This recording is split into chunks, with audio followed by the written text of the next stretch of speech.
Hello, my friend, wherever you are. I'm sending you love, the power of positivity, and I will be your vitamin D. However, let's do a 360, okay? So, my friend, gracias. Yeah. Si necesita azúcar, Um, canela, azúcar, nada. gracias. So, my friend, I found this. So it's called Cafe Organic, and I mean the surrounding is just beautiful. Like we're just sitting here, chilling. The vegetarian. Let's see, I can point. The vegetarian restaurant was like right back there, and we're at the end. So, welcome to the Gazillionaires Club.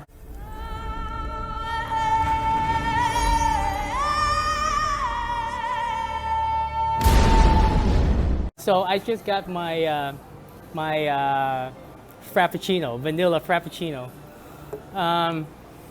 So let's talk about food, okay? So I know in the last couple of videos we've been talking about how I'm no longer pursuing the vegan diet, but I'm still going to do what I'm doing. Is like no blood, no meat kind of diet.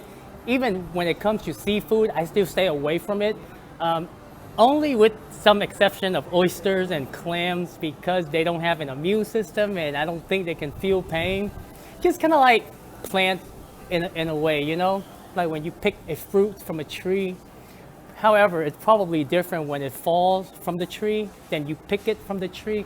But anyway, like for me, it's like I don't feel as bad as like eating a soul, right? For me, it's kind of like, okay, if I eat an apple, is an apple. If I eat like an oyster, is an oyster. Are you for real? But all of that aside, my friend, so this is probably, it is the first organic cafe that I've been to. And it's not just cafe, right? There, when you go in there, there are a lot of like, you know, see that little thing back there, that vinegar oil?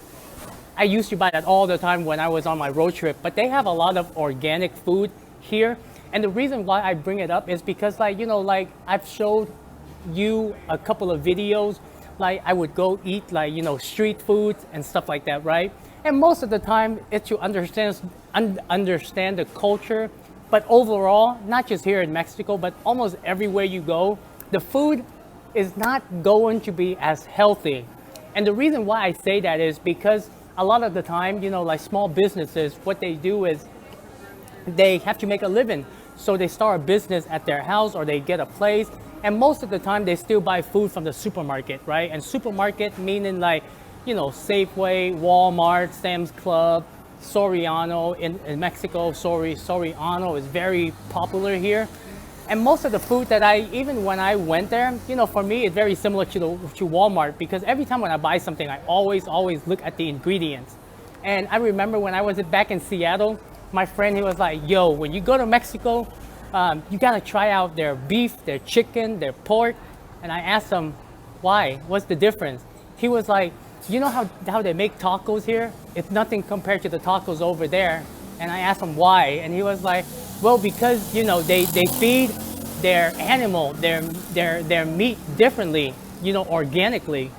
And hopefully that is the case, you know, but the thing is like, if you were a farmer, right, and you were to raise your animal, you would try to find the cheapest product to feed your animals. And you know, in my opinion, I mean, there are farmers out there that do care and they do it for a living, but they want to keep the animal healthy before they slaughter it and sell it. I know. But think of these mom and pop shops, right? It's very similar. Like, you know, they go to the supermarket, they buy things that are affordable, and what they do is they just use the ingredients in their culture, but the food still has many unhealthy ingredients. Just like in America, just like this is a worldwide issue. It's not just in America where we have GMOs like additives, you know, growth hormones, antibiotics.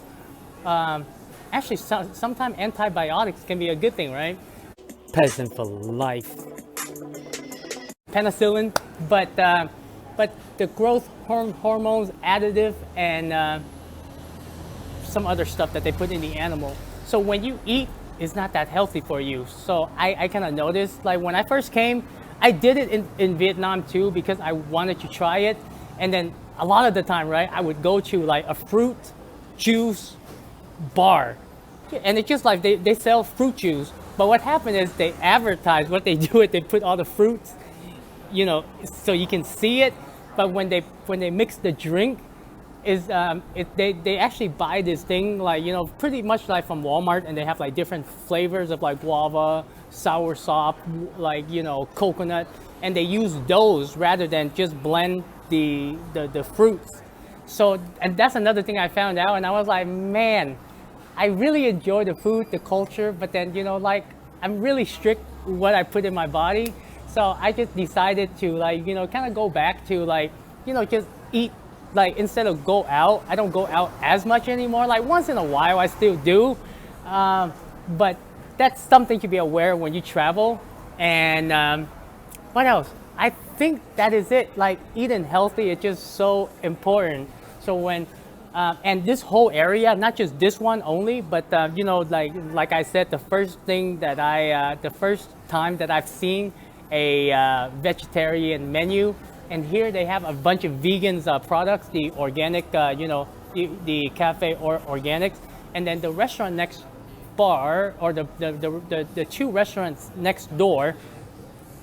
I don't know what they have on the menu, but it looks like, you know, it's like both, like, you know, Spanish Americans, tourists. So, and usually if they are in the same area, then it's pretty obvious, like they kind of have similar healthy food.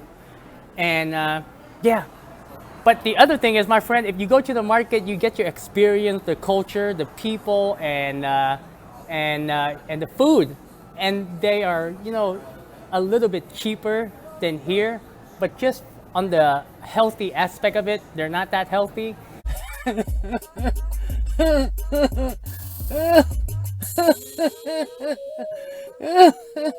And even when I'm in Mexico, I will try to seek out for the best food, meaning food that are healthy for me, food that are, you know, food that actually help me grow, rather than, you know, because I feel like every time I eat meat, I mean, the texture, it brings back all of the memories, but then I feel like it's never enough, right? It's like I never, like, it's like I want more and more and more and more and more.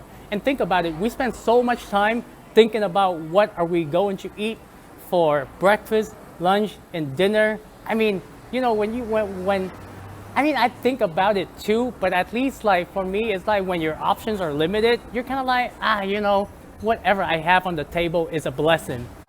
Eyes on the prize. So that's where I'm at. I feel like, you know, and the amount of fruits that I'm getting here, I'm like, oh my God, it's just, I've been eating a lot of fruits, okay? So that is it, my friend. Make a video. Let me know. Are you going to stick with your meat diet, which I don't judge, because I used to be one, you know, and I don't judge. You do you. And the other thing is, what about eating healthy than just eating meat, right? Because, you know, you can eat meat and still, like, spread it out, you know, veggies and, you know, your water, your juice. Make sure you get some of those vegetables in you. I know the things that I'm telling you were the things that my parents told me when I was little, and I didn't listen to them until, like, you know, I'm like in my mid 30s, right? So I guess that the saying, you know, you don't listen until you get burned. And what I mean by that, you know how when we were little, parents always like tell us, you're like, hey, don't touch the stove, don't touch the stove. Then you get older, you're like, ow, ow. Yes, son, I'm talking to you. Ow. Then you realize, oh my God, I should not touch the stove. So much love. Make a video. Let me know, okay? Hashtag Gazillionaires Club. Ta-da, my friend.